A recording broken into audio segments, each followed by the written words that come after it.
Good evening, everybody, and welcome back to episode 12 of Drop the Clutch. Tonight, I am joined by Andy and Dylan because Nick and Dan are unavailable. So, guys, did you want to introduce yourselves to the listeners? Go on then, Dylan. You go first, mate.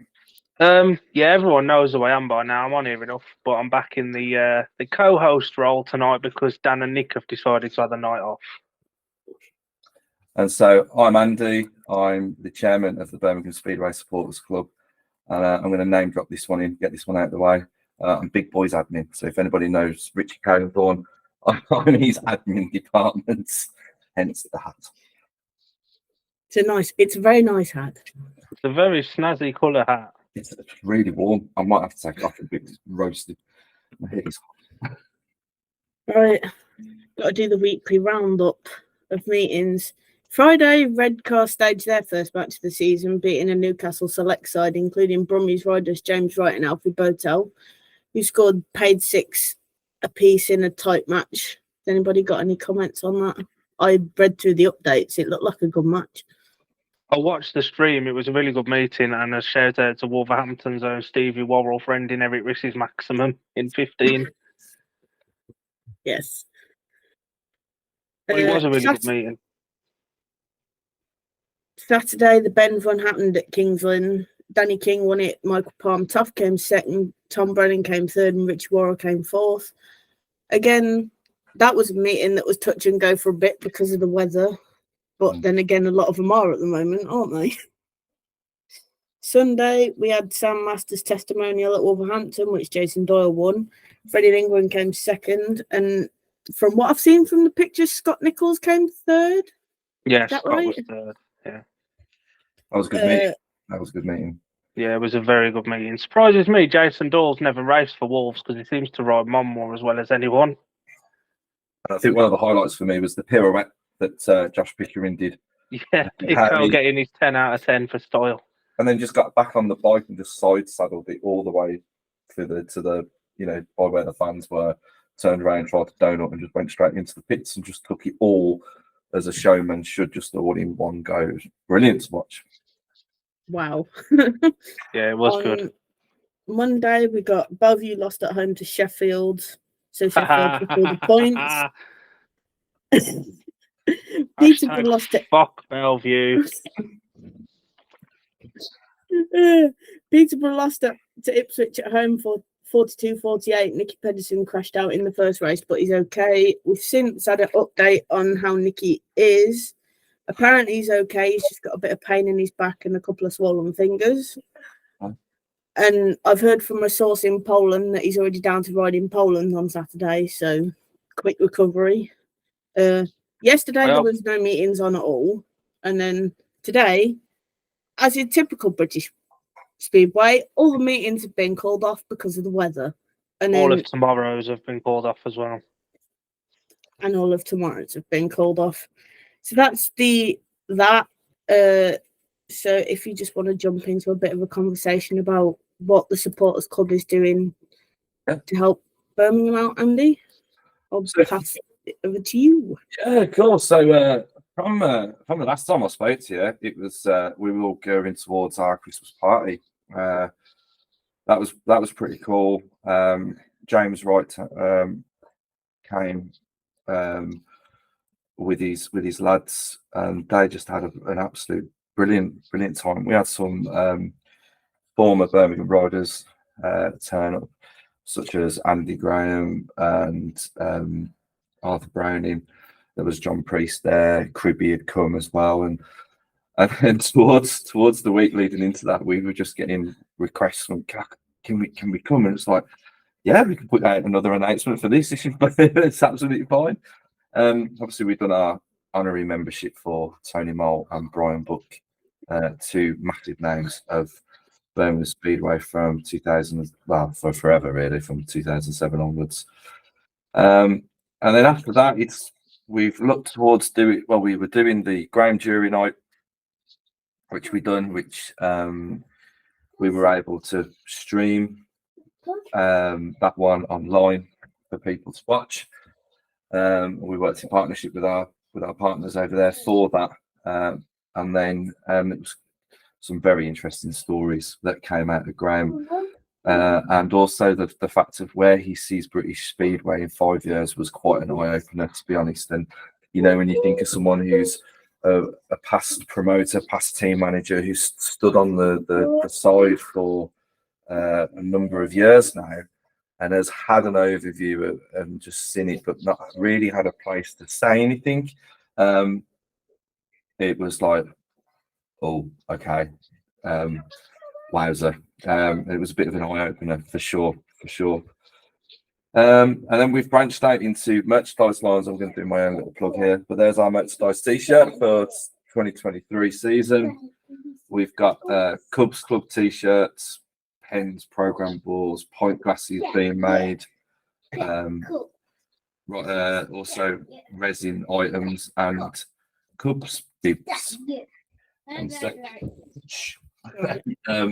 So we've got our very own Cubs Club bib with that's been made by D-Star, and it's just junior size bibs that we've got. So once we get them, we'll be putting them out on our social media channels. The recent news that came out last week is that we are the team sponsor of the second MDL team at Birmingham, which is now named as Birmingham Speedway Sports Club Buffaloes. So you've got the Ducktail Bulls, and then you've got the Birmingham Speedway Sports Club Buffaloes. And we are in a league with Redcar as well. So there's a 3-team league. We've still got our Riding of the Month award, which hopefully when we get there and we get some racing, we'll be doing that, and it's our chance for our supporters to voice their opinion on who they think is the Rider of the Month for us. Hopefully it's not a list of guests as we had like last season, and it's actual Birmingham riders. And then we are looking towards more Legends Nights. So I have some interesting names in my phone book now of people who I'm in talks with, and there's people from 2007 time before, so you know, 1980s time period, as well as very recently. So it's once I can release some information on that, I will be able to. And no doubt I'll let you know, Ruth, for sure. But I've heard a couple names mentioned. Okay. Oh yeah. You more than likely will have, yeah. The one for me is like it was my hero when I started going to Speedway for sure. And yeah, he always went out into a heat and won everything, pretty much. So but so everything is just gearing towards press and practice. First meeting of the season, we've got mascots going out with the riders. My lad and his mate Ollie are doing that for the commentary meeting, and yeah, it's and then we're just looking at revamping the social media side of things, looking at how we can include the forum into our social media, and just so everybody's got a point where you can't not hear from us. We've even got, make sure I get this the right way around, our flags that one of our committee members, very close to your heart, Ruth, I know, designed, painfully, I should add, designed that flag for us. Yes, I got all that story over breakfast one Saturday morning. I got all that. Yeah, the conversations on telephone of resolutions and things that I never even knew existed. You know, it was a learning. Basically, long story short is the current promotion didn't have a decent copy of the club's logo. So there was all that behind that and the graphics behind that. And the fact that Mike had to sit for several hours and figure out what was wrong with it. I think it was the stuff that I was using. I just took from the website. So I was like, well, I'll just take that, and then I've got our own. And then I found out that ours wasn't enough. But I'd started working this out because the way that I'd done it before was using an older program on my computer. So yeah, how I've learned stuff over the last since October for sure. But that's pretty much where we're at. So we've got an awesome group of people that sit on the committee. We've got a new vice chair now, and you know, everyone needs the thing that's really cool about us as a committee is that everybody is absolutely 100% in line with what we're trying to achieve, and then what we're trying to achieve is Birmingham Speedway being around for not just this season, but for 24, 25, 26, etc., etc. And as long as some major hiccups don't come up in the road, I can't see why that can't be a thing. And then it's to try and get more supporters on board that have had, sadly, not rough times. What's the right words I want to hear? It's Lapsed. yes, that's the right word of putting it. And it's been forgotten about. Because, as I said last time, when the conversation was had with me about being in the sport, doing this with the sports club, my first words were, "We've got one, have we?" I thought it was just 50-50, and that's what it's been for many years, many seasons. So we won't mention names, but the lady that asked you to be the chairman of the committee does not take no for an answer. I found that. She does not take no for an answer. I found that on multiple conversations. But equally, I will send her a text saying good morning, good afternoon, and she just puts back what do you want. So I think it does work both ways, for sure.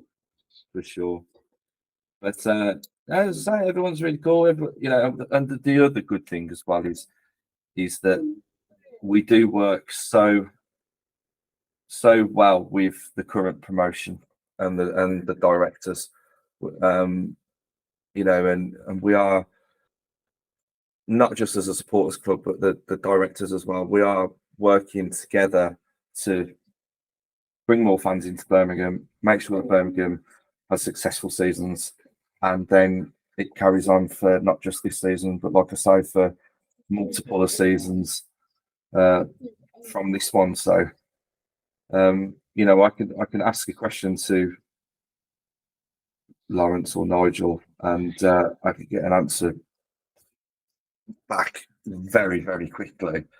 Or if I've got an idea, I pitch an idea, and the next minute, I get the answer of, well, yeah, go with it, and then off we go designing things, and then slowly it all starts coming out through the channel, through our social media channels. So it's all good. A lot of work's been done. I just want to ask one thing quick. Because you've got such close ties to the current promotion, have you had any clarification on this recent mystery planning application thing regarding the stadium? I know it's bogus, but a lot of people are saying it isn't.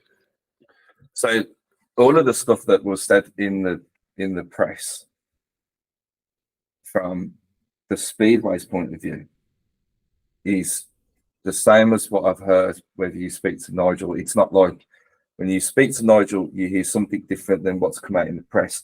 Everything is the same. And so I'm with you, Ruth, on that one. It's the original article you can trace back to something that I believe is I've been told. I haven't actually looked at this myself properly, but there's something to do with they're not very fond of greyhound racing, and then it goes into something else, and it's such a shame. But from what I've been told and what I already know, which is I know is probably the same as you, Ruth, about the land, it's just bat it away. But I'm saying no, it's nothing else has been said because there's nothing else to say, because what was said in the press, if you go and speak to Nigel, is exactly what they'll say. So yeah, and that's another good thing about them. Just I've had a couple of messages this week to the podcast Facebook Messenger, and they're going, "Oh well, how do you know this and that?" And now I've had some clarification. Well, hopefully, when people watch this, they'll have had some. But just to say, there is a covenant on the land that the track sits on, which means it's only supposed to be used for sports. I know this because somebody told me Sainsbury's tried to build on it back in the 80s, but they wouldn't allow it. They just shooed the planning application away and said, no, the land's used for sports. It will stay being used for sports. I can see why the rumours come out, because the amount of redesign that area's had. It's the only place that hasn't had the redesign, because it can't. Yeah, they've just built a load of houses across the road and flats and stuff, so they don't need to do anything there, do they? Because there's like 200-300 houses and flats across the road. Well, where the tarmac place, which is the I know it's the old truck depot, but I do, yeah. But the bit where they were storing all of the tarmac stuff for when they took down the flyover and things, that's supposed to have 600, 700 new property flats on there. I haven't even started building on that yet. So where's the but then I can see why maybe somebody said it, because you look around and because of the Commonwealth Games, Alexander Stadium, that had a complete overhaul, and then it filtered back Perry-by train station, massive, completely shut down that for however long that was. And then in the areas around of all sort of new flats, new whatever, new bus depot, I believe, and things. So yeah, I can see why someone said it, but as I was told once, it's bogus. As I believe. So there we go.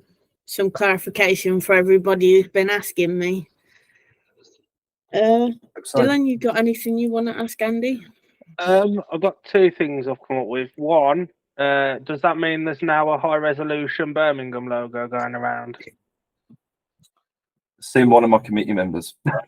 Can I get somebody to send that to me for Steph's graphics? Because I have noticed I'm using a low res one, which doesn't look so good on graphics. So if there's a new high res one going around, can I get that sent to me for that purpose as well?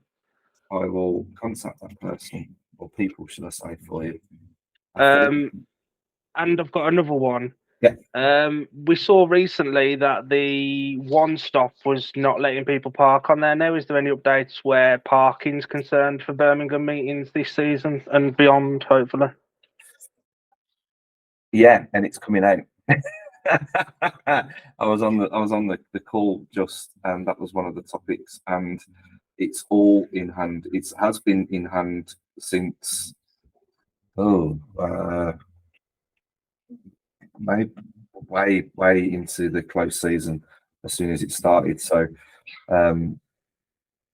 yeah, so the One Stop thing is as it is, and there is going to be alternative parking, but I'll let the club do their official announcement on that, because I don't want to say something that I've misinterpreted or misheard on that. But yeah, there's going to be enough for sure. There's going to be enough, Hmm. and hopefully this will go out after the club's announcement's gone out anyway, so everyone will know. This one goes out on the 7th. Oh, not too far away actually. Then we're switching to weekly episodes now. The season has started. And I am still working to get Stefan on as well. He's a very difficult man to get a hold of. When Big Boy tells him he's got a, there you go. Yeah, he has I'm agreed going to corner him next week. I'm going to go, when are you coming on the podcast? I'm sure if you've ever spoke to Steph, you'll know he'll go weeks without replying to a message and then send you a big ass essay of everything you've said to him within that couple of weeks period, and it's like you forgot what you were talking about in the first place. So, but yeah, he has agreed to come on. Freaking storybook. Yeah, I'll get him to sign a contract to say he'll come on next week at press and practice, so he can't get out of it. Yeah, I'll go and corner him, and I'm going to go and talk to James Pearson as well, because I reckon Nick would like to have a chat with James Pearson, being a Bellevue fan. Yeah, Bellevue asset and all that. Yeah. But yeah, I think that's pretty much it. So I'm just going to ask, like, where do you think the Birmingham team will end up in the championship this season? We've had our opinions on it already, so we're going to come and ask you, Andy. I think that we could be a bit of an outside favourite here, because I think there's the opportunity for everybody to increase their average, apart from one, obviously Nick. But once he gets dialed into Perry Bar and he gets used to the laps around there, there's nothing saying that he can't be well, he'll be an out number one anyway, but there's nothing saying that he can't be touching on that average. Justin Sedgman, possibly one of the most informed winter or their summer series that he's had. He was disappointing at Wolves the other night, though, for Sam's meeting. Yeah, well, we're going to bypass that. Although, to be fair, so was Nick as well. That was we'll also bypass that as well. Living denial. They were testing stuff, mate. That's what they were. Yeah, same as Stevie Worrell at the Ben Fund the night before. Yeah. And everybody else came last. They were just testing new parts, or just didn't want to get the new bikes dirty. But no, Little P we could do. He's going to learn so much this season, because it's his second time around every track anyway, so it's not like he's going out there blind on his first ride. I have got a question about James for this season. Do you think now that last season Lawrence was really keen to keep pressure off him? He's only a kid, it's his first season. Do you think now subconsciously pressure will come on to him with his second season and being more busy with the National League as well? Because he'll have ridden all of these championship tracks anyway now. Or do you think that little bit of pressure from Lawrence and from the supporters will come on to him now? I think there's always got. We kind of knew that we were a 6-month team from the start, really. And that's no disrespect for James at all. I think I remember watching him in press and practice last season, thinking, he's a bit tidy. He looks really, really good. But then you go to the away track and you're like, kind of like a man down already, because he's never seen the track. So yeah, he could be. I think there would be. I don't think there'll be too much pressure on him. In the sense of, I don't think it'll be the same as last season. I think there'll be, you need to go get your average. And I think as well this season he's with Proctor, who, if he's in the right frame of mind, can tutor him. Whereas, with all due respect to James Shanes, he's young himself, so he wouldn't have the knowledge that Proctor will have. Yeah, and I know I'm aware of the layout of the pits, and I think that's going to also help James as well, James Pearson, because he'll be able to bounce off the people that are either side of him in the pit base. So, and having such a strong Australian showing in the team, I think he's also going to make him feel a little bit at home. And Birmingham's. I've always said this all along. Birmingham's better when you've got an Australian number one. Yeah, obviously we had Jason Lyons, and then it was known that when he had to go to number one because of the rules had changed, he wasn't necessarily fond of it. But we had more successes when you've got. I'm only talking from 2007 there, but we did have a little bit more success with an Australian out and out number one. So, James has got a lot to learn off a lot of people in all of this. But then there's also James Wright, who comes with a wealth of knowledge, and I think he's going to want to put the last season behind him, the whole Newcastle thing. It's just such a shame for everybody involved in that.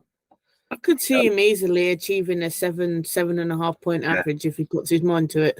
Easily. I think he's somebody who can, if he puts his mind to it, he can. He looked a little bit tentative in the meeting at Redcar the other night on the stream. He only got about 5 points or something. He started quick and seemed to tail off, but I'd assume that's probably a little bit of match fitness as well coming into it after the winter. Yeah, probably, to be fair. And then who else? Alfred Hotel. I think he's got the chance where he's at that point where he needs to go to that next level. I think he could do that. I'll Yeah, be honest with you. I think he can. He showed so much at Plymouth last season, and the injury kind of messed him up. And I was surprised that Plymouth they have him back as well. But Yeah. I think their loss, he's going to be Birmingham's game. Because if he can dial in around Perry Barr, I think he'll be. I think he could push on for the third leader spot if he put his mind to it. Yeah, and it's all these riders that have done. You know, they're not. It's not like they don't know Perry Barr. They know him, and they've all had good meetings out of it when they've visited. So click that all together, and you haven't got somebody who's missing all the time. with Klaus from last season. Would that be a certain Mr. Klaus missing by any chance? Klaus missing. Yeah, and and because you've got that strong number one, you can sort of that number one that will go and get you that win. You can have it just lifts the team up. We haven't had that for no disrespect to all the riders that have ridden in that number one position over the seasons before, but I think we could be the outsiders. I really do. I don't think there's anything stopping us. Well, injuries, that'll be the thing, obviously, with any team. But I mean, look at the rest of the league, and there's some cracking teams out there. There really is. Redcar's one outstanding one. Anything that's got Josh Pickering in it is going to be good, I think. And Glasgow as well. And then you go, well, who else is in the league? Paul, where you just automatically start writing Paul down, Yeah. Just hand them the trophy in April. Here you go. Keep hold of that. Yeah, there's you know what? Just don't give it back to the office. Just keep it. But I don't think they look as strong as they did before. No, no disrespect to the Royals. They look strong on paper, but they've got 2 injury-prone reserves in Carl Newman and Adam Roynan. Yeah, both former Brummies as well. So I think the signing of Anders, I think that'll be telling. I think he automatically goes in with pressure on. I think Jack Thomas, everyone saw he'd have probably handled it a little bit better. Yeah. I see Paul as that last season they did something very uncharacteristic in sticking with the same 7 all season. I think they'll revert back to being ruthless this year if they need to. I do see changes coming to that Pool team. When Kanan Rue gets a new average, I think he could be somebody that's looked upon. Brotnick, Dylan Rummel, there is some really good riders without teams that could be called upon for mid-season changes, and I think a lot will depend on that as well. Like, will Birmingham stick with the same team as well, or will they be ruthless if needs be? Yeah, that's it's a good thing. It's a good thing to say. That one I'm not really sure of, to be honest. It just depends if you've got someone who's on a long long-term injury, like what we had to do with Orty, unfortunately, and then everybody pretty much wrote him off. And then he made that first gate, and then he won these races afterwards, and everyone then shut up. But then he got injured again. Well, yeah. But am I right in thinking that Troy Batcher hasn't got a place? From what I've heard, Batch is taking a season out because he was due to ride for the Swindon team at Oxford tonight, and he was replaced last week. From what I've heard, he was taking a season out to try and find his love for the speed, like the sport again. Right. But I've noticed though, a lot of people will take a season and then they'll either decide they don't want to know anymore, or they'll come back and fly for a little bit and then get back to where they were. I think when it comes to a time that you need to take some time out, I think you're at that crossroads then, whether you're going to give it full beans or you're just going to jack it in. And I think Batch has got a bit of an acquired taste of an attitude towards Speedway. Yeah, he's like another pantomime villain. He's Yeah, just an idiot. Yeah. I was going for the polite thing, but yeah, well, yeah. Yeah, he's done some things over the years, hasn't he, where you just think, oh dear, Yeah. oh dear, oh But dear. yeah, I don't think anyone would touch him. I think it's really telling as well that riders like Drew Kemp haven't got a team despite being on an attractive average, you'd say. Mm. It's interesting. Danny Ford came out and said he was gutted he had to release Drew, but Drew would have fit in where Jack Thomas left the gap and they went for Anders instead. I think Drew's ego's got a little bit too big for him and it's put a lot of people off now. Yeah, I tend to agree with that one. He doesn't. He always, if any time that I'd gone to Wolves to watch him ride, and he come out, he always seemed a little bit. It's like his head wasn't there. He was there to get paid rather than there because he wanted to be there. I feel sorry for the gig because he seems genuinely like a nice kid, but when he's racing for whatever reason, I think it epitomised when Paul won the league at Kings Lynn. He'd had a poor night, but they'd just won the title and he was stropping around in the pits rather than coming out with the team to celebrate. And I think that it shows his desire and his hunger, but it also shows that he's in it for himself, not for his team. Yeah. And I think that epitomises the attitude at the moment. And I think that's what lets him down. He could be the best rider in the world. If you've got a poor attitude, no one's going to want to sign you. Yeah, absolutely. You don't want that. Essentially, that could bring your team, the other riders' head down as well. And we know much of head game Speedway is, let alone and the machinery and your fitness as well. So yeah, it's all a complete package, really. I have actually got a question because it's been brought to my attention quite a lot. A lot of people talk about it from the BSN Championship Press Day. Noticing Birmingham are the only team without race suits. What's your thoughts on that? Like, I know the race jackets are synonymous with Birmingham and they have made subtle changes to them for this season. But would you like to see Birmingham go back to race suits, or is it just as long as they're riding for Birmingham, it don't really matter? For me, as long as they're riding for the Birmingham, it doesn't really matter because all I can remember is having race suits and then it all going peak tongue. To be honest. Yeah. Mm. And then all of a sudden we had to stop, and then it was looking very, very doubtful that we'd ever come back. They are smart. Don't get me wrong, but then there's a little bit of individuality with the fact of having the traditional body color. I do see what people say. You've got the riders and then you've got Birmingham there, but then doesn't it stand out that Birmingham is the only one so people then talk? Yeah. And so you flip it on its head, and I didn't think of it like that. So was it? I mean, it's the traditional way, isn't it? Body colour. You can raffle off a body colour at the end of the season a lot easier than that. You've got, because they're going to go for a lot cheaper.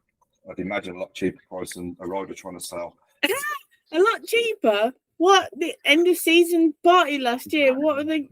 They're only worth about 40 quid and they were going for like 200 quid. I was like, in the end, I was like, sod this. Yeah, but look at that number one race jacket for Birmingham. Look how many riders had wore that through the season. Yeah. And the number 3 and 5. And every other number. Yeah. But yeah, they are cool. They do look good, but we stand out because we haven't. I think there is Scunthorpe. I know I've done this because I've been told where they're giving 7 fans the chance to buy the race suit. So the fans have technically paid for the suit and they'll get that suit at the end of the season. Something like that could work. It's just they're going for 500 in this day and age. Who's going to find 500 quid to get a race suit at the end of the season? I could hardly find 150 quid for my Game 1 hockey jerseys. So 500 quid is a big ask. It's like when you go to the Sam Masters thing, everyone was wearing body colours, and so they were raffling them off at the end of the meeting, and it's a little bit of memorabilia I mean, okay, so it's a full race suit, but where would you put What one are you of them? going to do with a full race suit? Go out on a bike ride in the winter. Well, yeah, because if the rider's race suit you get doesn't fit you, then you're just stuck with a race suit that you're not going to wear. And why would you wear it anyway? I've never understood that. I see it as body colours are kind of like the football shirts. But Mm. the football shirts that the player gives you at the end of the match, whatever. That's how I see the body colour. That's my lad's got. It's like jerseys as well. Yeah. So my lad's now got three Birmingham ones. Ruth, thank you very much for that one. One of those. And then we've got a Touring USA one from 2000 and some or other. And they're kind of like just little memory things. You know, you look back at them. I've still got one. That's very similar. Yeah, it's similar to the one that. Yeah, That's a 19 one, that is. Okay. Oh yeah. So I like them. They also get damaged dead easily as well. Oh yeah, because they're made of plastic. Yeah. And also, it doesn't look like that. So you've got your 1-7. And say you've got them all in the new bodysuits and whatever. And if someone gets injured and you've got to replace one, but then for the next 2-3 weeks while their suit's being made, they're wearing like an oversized t-shirt over the top, and Like that one. That's kind of where I got the influence from, I must say. Yeah. And it's like, oh yeah, okay, yeah. Yeah, I do understand that. And as well, with race suits, obviously, I love race suits. I think they look professional. But then you've got different riders having different manufacturers. Like I know for Wolves this season, D-Star have done 6 of ours, and Leon Flint had his done by SF, who do Berwick's as well. And the Paris International on Leon's was more yellow than gold, so he's actually had to have another race suit made. Yeah, it's little things like that, isn't it? It just that's where it takes out the how good it looks, I think. And whereas, well, like I say, everyone's talking about us, so Yeah, there's that. Yeah, so it's and like you say, they're easier to sell off at the end of the season for the fans that want them. yeah, for sure. Yeah, for the fans that can get them when they don't go for laboriously high prices. Still not over that. Wanted Justin Sedgman's at the end of the season. Did I get it? No, because I You think might have in the another end it went opportunity for this like year. 200 quid. You wait till Nick Morris is going up for auction this year, then. Yeah, that's if I've not got a bedroom full of hockey stuff. It's the other side of that, because I know that Alfie Botel put a video out the other day of his kit for this season, and he's had the Birmingham race jacket printed onto his suit, and James Pearson has as well. Mm-hmm. I think even that, I'm not a fan of actual race jackets personally, but even just having it printed on, I think looks professional. I saw it's only a glimpse you can see, but having it printed on, it's still there. It's your own Kevlars, but it's still part of the Kevlar. But then I suppose you couldn't make money off selling that on unless you sold the full Kevlar suit. I think it just shows you. I think it shows a commitment to the team that you're riding for by doing that. Although Klaus Wissing did it last year, and look how committed he was. Yeah, actually, he did do that, didn't he? And I thought, oh, he's going to stay around for. Oh, bye. So that's something to worry about. Alfie Botel's going to go missing in May. Alfie Botel's going to have visa issues coming from his home the other side of England. Although I wouldn't put that past the government. Passports to travel from one side of the Midlands to the other. But yeah, I do understand that there is only so much you can do design-wise with race suits as well, I suppose. Like, you either go completely balls to the wall and change it all like Peterborough, or you go and make subtle little changes like Bellevue have with adding a gold trim on to last year's suit. Yeah. Whereas body colours, you can actually change a fair bit about them, and it's cheaper to do than full Kevlars, I suppose. And I've got to say, I think our body colour, the Birmingham body colour, looks really cool. I remember somebody showed me like draft design 1 or something.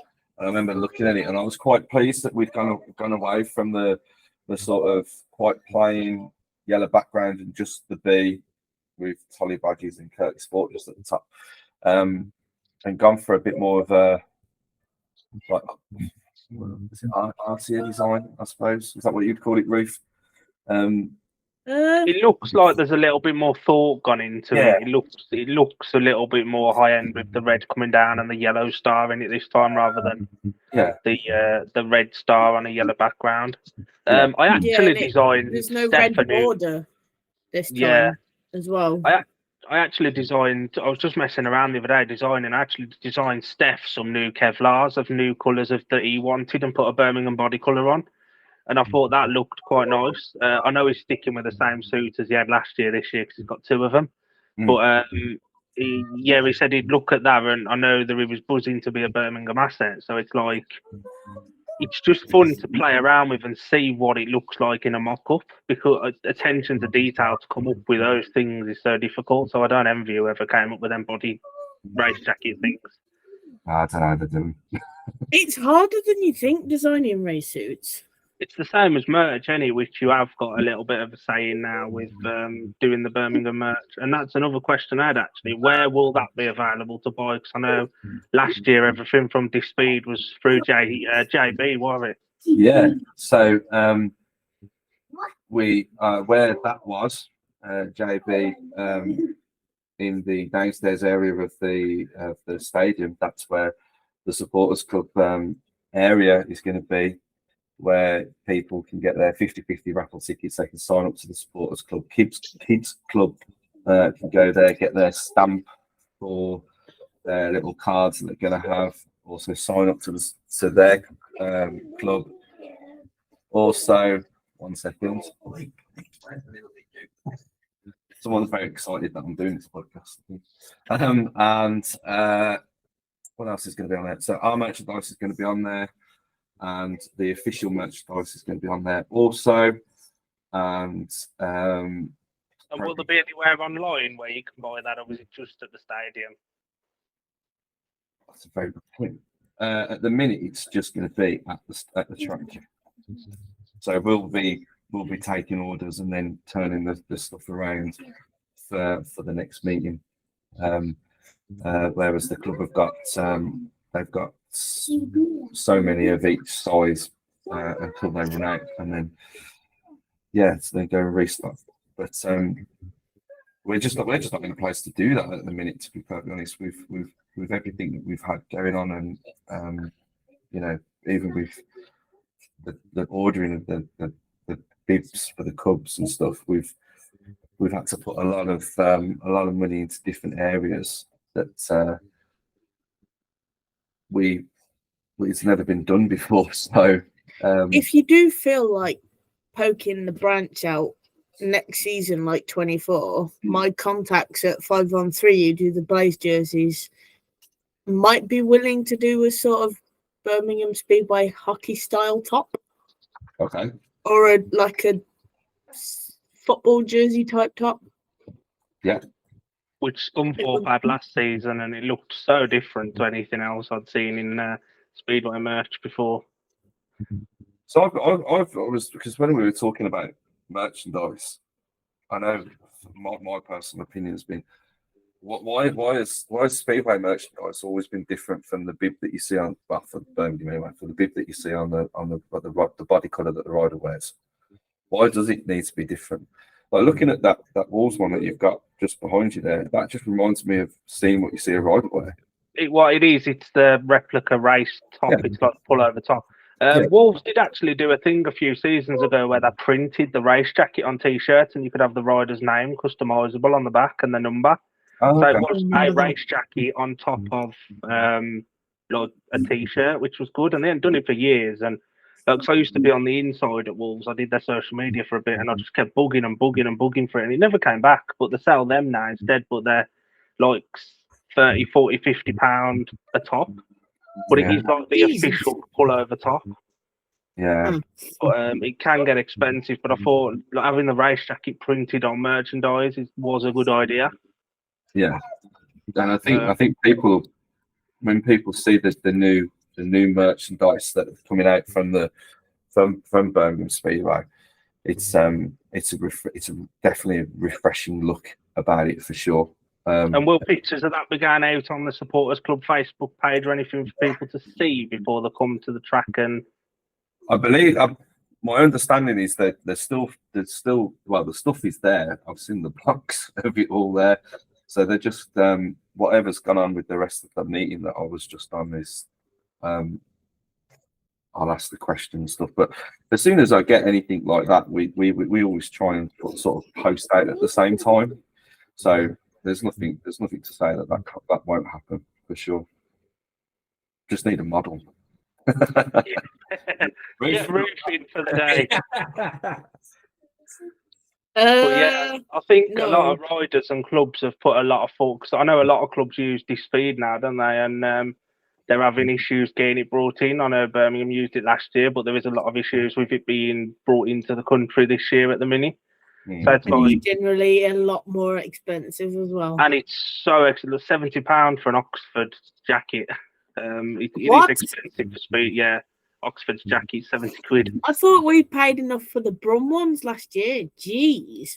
Yeah, but like it is nice stuff. It's good quality, but sometimes you've got to help the smaller in-country businesses out a little bit more, which is like Wolves do. They use a local Wolverhampton-based company to do ours. Obviously, you're doing yours now, and I presume that'll be somebody relatively local as well. Yeah. So it's like it's helping the people in this country rather than pumping more money into an abroad country. The whole thing about merchandise, I mean, I never really understood. Well, I don't suppose if you look into it, you never know the costings behind something, but it was certainly an eye-opener about how much stuff costs to get done. You know? Yeah, it's like so much per image on a top or something, in it? So yeah, I tried to get drop the clutch caps made over the winter. See, I'm quite lucky. Dan Palmer sent me a DP Media beanie, the only one he's ever had made, and he sent it me for Christmas. But he did tell me, he told me after how much it cost, and he was like, I'm sure he was waiting for me to give him the money back or something. Literally, I was looking for a batch of 10 from a company in Tamworth, literally, like not far up the road from where I'm living. 10 caps was 100 quid. But then you could sell them at 20 quid, 15, 20 quid a cap, you will make a bit of a profit on that. Yeah, but we've got a shoestring budget as it is, because at the minute it's hard to just afford the software that we use to record the episodes. So. But it is an eye opener, because it's certainly, you can understand the reason why football tops are the cost of where they are. And you know, and yeah, but help if they were made in this country and not made by like Nike and Adidas and stuff. Well, yeah, there is that. But we've just gone for a sort of plainer. There you go. Is there anything on the back of that, or is it just? Yeah, we've got. Go on, turn around, show us back. What about the people that will actually listen to it as a podcast? Oh yeah. It's a little bit of a. It's a hint to the older times with the big B, and that's all they. You hear people still talk down the track. I'm happy as long as there's a big B on the body colour, and everything's got to be big. It's got to be big. So that's kind of like a little bit of like a nod to those guys, you know, from people that have rode for the team and people that have supported the team, from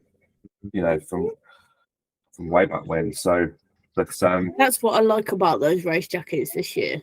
The fact that it's just the B and it's not the logo like a couple of years back. Yeah.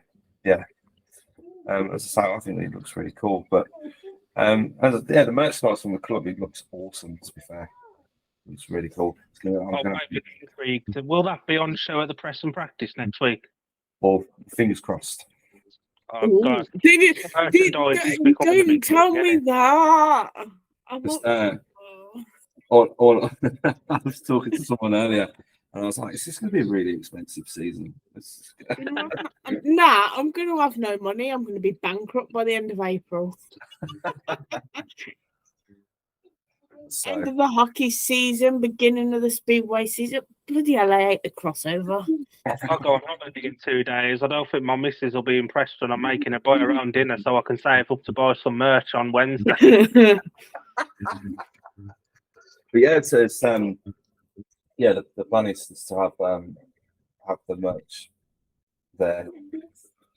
So But yeah, that could be something that Birmingham, at least having the race jacket still, a race jacket printed onto a t-shirt could be another option of an idea for future merchandise. It's something that nobody does now. Wolves tried it and it was good, but they stopped doing it. Have the rider's name on the back, number, personalise it how you want it.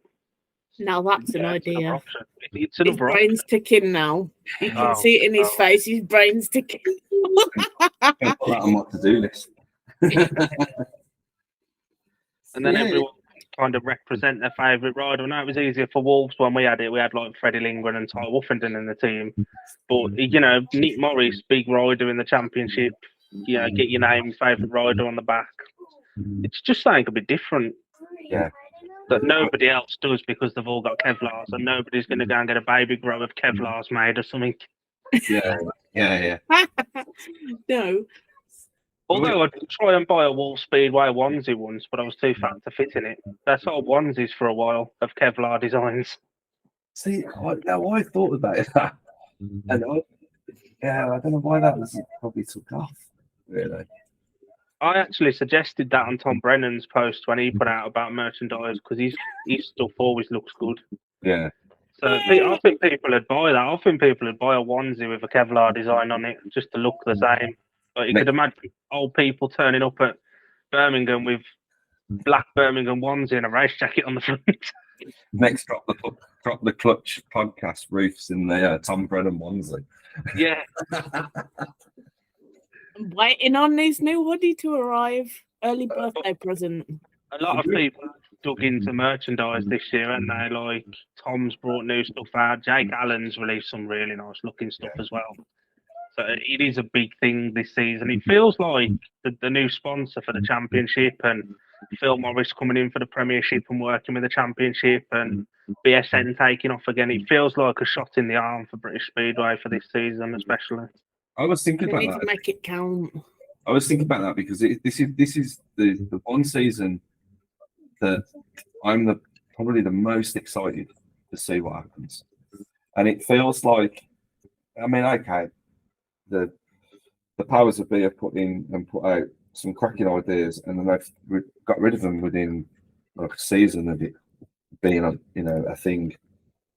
But it just feels like you say with the BSN, and look at the riders that are back in the Premiership. Some awesome names in that, and I was stood at the St Masters going GP rider. There's like 3 GP riders for that meeting, and you just think this. I just think there's something. I know people keep on saying that it's a dying sport, and we see this. There's like a battle of there's always like a battle of change, right? And I think with the thing that we've done in the supporters club is that we've sort of hit the ground running because we had to, because we didn't have a lot of time to put stuff together. But that sort of started the momentum, and we're sort of carrying on at this pace because we want to change. We don't want to go down not that there was anything wrong that was what was done before, but we just want to add to what was done before. You've got to adapt to change, Yeah. or you're just gonna die, aren't you? So Yeah, sure. no. And I think that's what's probably starting to happen. With Speedway. I mean, is it as bad as what people say? There's some things that we shoot ourselves in the foot for sure. But the Premiership, as you say, have got Phil Morris up there that will, as long as he's allowed to do his job. Yeah, I think having an independent, we've been crying for an independent governing body, and he can be that now. He works with the top riders in the world. Mhm. if you can make the Grand Prix work, you can shoot British Speedway in the arm and make that work. He was actually at Peterborough on Monday, I heard. I just hope that Chris Holder ain't got rid of his race suit design from Peterborough yet in case Nicky decides to not bother coming back. Yeah, that's a good point. One more question for you, actually, when we talk about the sport and it moves on and stuff. I saw a picture the other day, and with all due respect to the fan base, a lot of fan bases in Speedway all around the country are the elder generation. Mhm. I think at Birmingham, like I know last season he did it with the kids thing on the centre green. Is all that still happening again this year? Yeah, so we've got dedicated people that look after the Cubs Club now, and the plans are to increase on that. So, so still do the centre green activities while the racing's going on as well. And we're lucky actually because with our first meeting of the season against Coventry, being in the Easter holiday, we can really sort of hit the ground running with that. Oh, who to support? Because I've got ties to both cities. Oh, Birmingham all the way, Ruth. Birmingham all the way. I actually do respect a lot what Birmingham do because it's not something you see a lot at Wolverhampton. I noticed on the stream the other day at Wolves, Ian Brennan said about Wolves do a lot for the kids in their interval, but I think he got a little bit mixed up with Birmingham because I've seen that at Birmingham a lot, but I've never seen it at Wolverhampton. And I think getting that newer breed of supporter in, getting the kids in, if you can get them hooked on it whilst they're young, they're the future of what's going to keep British Speedway going. My lad, absolutely. He's just, well, it's his everything. The Speedway. Club was my idea, so Yeah, it was. But yeah, I mean, it's all about. It's just got to be accessible to everyone. That's my thought. Social media plays a massive part of that, and technology then goes hand in hand with that. And yes, it's not. You can't. The older generation of Speedway sport, it's not sticking two fingers up to them and saying, "Right, we've got you. We're concentrating on the new people, the newbies." It still keep them involved with the things that they've always known and come to sort of expect. But it's also attract this other side and get the kids and get the youngsters talking about it. I know the commercial manager at Birmingham, I know him really well. He's working his socks off for stuff, not just bringing in sponsors to Birmingham, but marketing the whole leaflets and posters that are going to go out within the next couple of days and things. So, but the Cubs Club is absolutely the first point of call for kids. And so when the newbies come, so one of the things, so when the newbies go, they're going to be taken to a part of the stadium and just explain what happens. And there's going to be an advertising board of the Cubs Club and the Supporters Club there straight away, so it hits people in the so people can see it straight away. It's a POS banner. And that's going to be all down on the Supporters Club as well. So one of these standalone banners and the two table banners that we've got, just so people have always got a place to go to, and the kids always, they know where to go because it's always going to be in the same spot, to always go to. So the activities are going to get.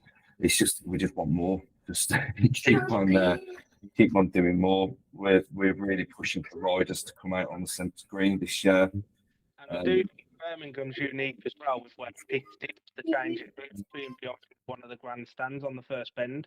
I think it gives you the up close. I know riders are in the zone, but it gives you the chance to see it. And 9 times out of 10, they'll speak to you and have a few seconds to talk to you as well. And that's where they're lucky in that regard as well. Yeah, for sure. I mean, obviously, you understand that if you're 10 points down and a team meeting is needed, you're not going to get the riders out there because they've got to do the job at the end of the day. But yeah, for sure.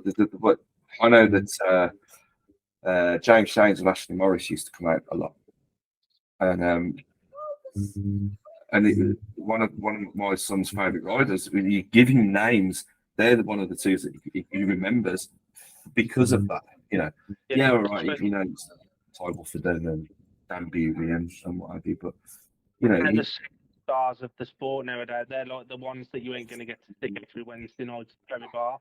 Whereas James, you know, your James Shanes or this season, James Pearson, who's young, like younger, you know, having a kid in the team, will help to resonate with the new fans as well. Yeah. Hold up. We're good. All right. Thanks for joining me, both of you. It was sorry the last bit of that conversation got cut off. We had a few technical difficulties, but thanks for joining me, both of you. Dylan, thanks for stepping in so last minute and being a guest co-host. I appreciate it. And Andy, thanks for coming back on again at such short notice. But yeah, thanks everybody, and we'll catch you on the next episode of Drop the Clutch. It's bye from me. Bye. Bye.